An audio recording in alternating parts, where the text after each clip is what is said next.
Je suis Richard Blanc. Alors, je suis un peu à l'origine avec les collègues d'avoir créé cette marque Faire France. Alors, c'est une marque des agriculteurs, mais vraiment des agriculteurs, des producteurs de lait. On était au départ 536 agriculteurs à avoir créé notre propre marque. Après la crise de 2009, en fait, ce qu'on a fait, c'est que moi, j'habite la frontière belge, je suis un ch'timi, et j'avais mes amis belges qui avaient créé Fairbel 3 ans avant nous. Et moi, je voulais rentrer dans Fairbel, et puis en fait, ils nous ont poussé, ils ont dit vous avez qu'à créer Faire France. Et donc, ils nous ont donné un coup de main à créer Faire France, et Faire France, c'est un copier-coller Fairbel. Et c'est une très bonne idée, parce que c'est assez simple quand même. Un agriculteur, et c'est ce qui nous manque, des adhérents. On ne comprend pas que les agriculteurs n'adhèrent pas chez nous d'ailleurs, parce que c'est quelque chose qui est assez fantastique. Déjà d'une, rencontrer les consommateurs, c'est quelque chose qu'on est rarement refoulé. Les consommateurs nous soutiennent. Puis quand on est refoulé et puis qu'ils tombent sur moi, j'arrive à leur refaire tourner Kazakh. Et il s'agit simplement d'expliquer ce que c'est devenu le métier d'agriculteur. Alors maintenant, quand je fais des animations, d'ailleurs, je dis souvent, on est une race en voie de disparition, nous les producteurs de lait. Alors il faut faire attention, parce que vous n'aurez pas faim, ça c'est sûr. La France, elle aura toujours à manger, mais vous ne savez plus ce que vous allez manger. Et 90% de votre santé dépend de ce que vous mangez. Alors vous avez intérêt à ce que nous, agriculteurs, on gagne bien notre vie, histoire qu'on vous prolonge un peu plus la vie, parce que la santé, c'est important. Alors cette marque, on était 536 au départ, on n'est plus que 350, parce que les vieux comme moi, moi j'ai 70 ans, c'est ma dernière année. Je prends ma retraite à la fin de l'année, je quitte Faire France. Je le quitte pas parce que ça fait partie de mon bébé. J'ai eu une sacrée équipe pour démarrer Faire France. On a été vachement soudés. Et partout en France, j'ai tourné.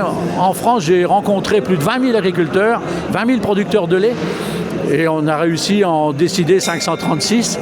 Alors au départ, il fallait mettre 1 000 €. Je laisse expliquer aux agriculteurs. Alors nous, on ne ramasse pas le lait des producteurs de lait, parce qu'il y a encore des producteurs de lait qui croient qu'on ramasse leur lait. Non, on achète simplement du lait à une laiterie qui a bien voulu nous aider. Une seule laiterie a bien voulu nous aider, c'était LSDH, dans la personne de M. Emmanuel Vassonex. Figurez-vous que pour être équitable, on envoyait des lettres recommandées à tous les faiseurs de lait UHT, en leur disant qu'on allait acheter le lait UHT 10% plus cher que sur le marché. Aucune coopérative nous a répondu. Vous n'avez qu'à voir dans quelle merde sont les producteurs de lait. Même les coopératives ne sont plus auprès des agriculteurs, alors que ça ne leur coûtait rien. Il suffisait d'adhérer à Faire France, et puis on leur aurait fait une publicité comme autre. Alors pour vous dire dans quel point, dans la misère où on va arriver, parce qu'on n'est plus soutenu, on est juste bon à produire. On est devenus des producteurs, on est juste bon à produire. Alors moi je me suis dit, au fur et à mesure en tournant, quand on a réuni les agriculteurs, on s'est mis à démarrer Faire France. Ça a démarré 1,5 million de litres de lait au départ, 2 millions. On en est arrivé à 18 millions. 18 millions, peut-être 20 millions cette année, mais c'est amplement pas suffisant. Et si, imaginez vous agriculteurs, producteurs de lait, imaginez si on était 10 000 dans Faire France. Ils ne peuvent plus rien faire sans nous, pas possible. C'est obligatoirement, on arrive à faire comprendre à tous les consommateurs comment on peut arriver à avoir de la qualité. Alors on parle des normes françaises, mais moi je suis pour les normes françaises. Mais à partir du moment où vous, consommateurs, vous décidez d'acheter français. Et décidez, parce qu'on ne fait pas une Rolls-Royce pour le prix d'une 2 chevaux. Il faut arriver à mettre un peu plus d'argent pour un produit de qualité. Alors il ne faut pas qu'on tourne LVMH quand même. Parce que sinon, le consommateur moyen, il aura de plus en plus de mal à acheter les bons produits. Il faut qu'on soit correct dans tous nos prix, qu'on gagne bien notre vie, mais qu'on nourrisse bien aussi les consommateurs.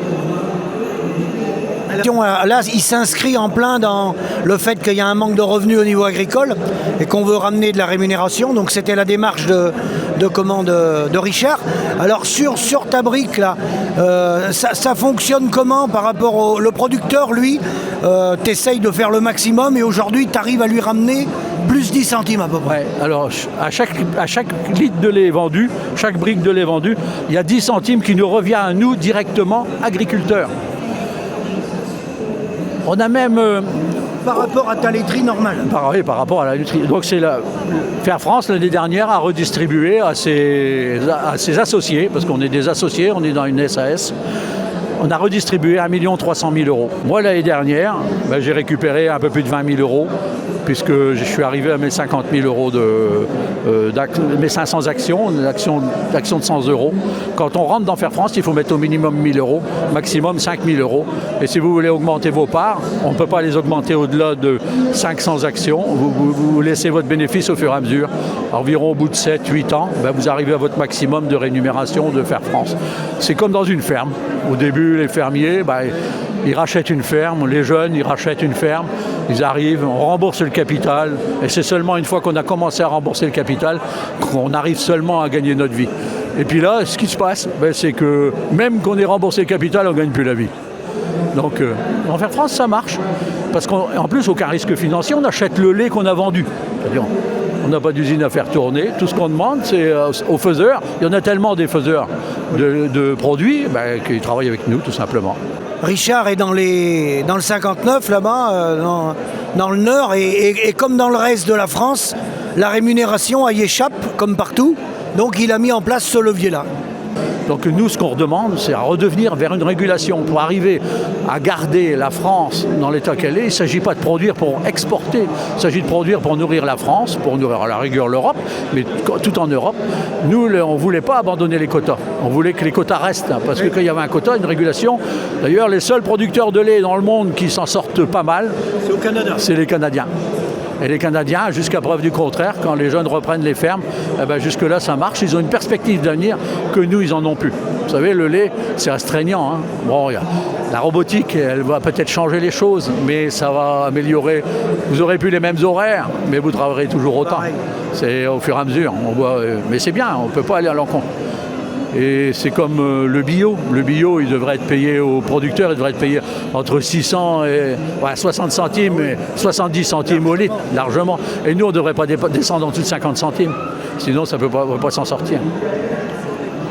Oui, donc Richard s'inscrit en plein dans la relocalisation de l'agriculture. Et comme le but du jeu, c'est de ramener de la rémunération aux producteurs.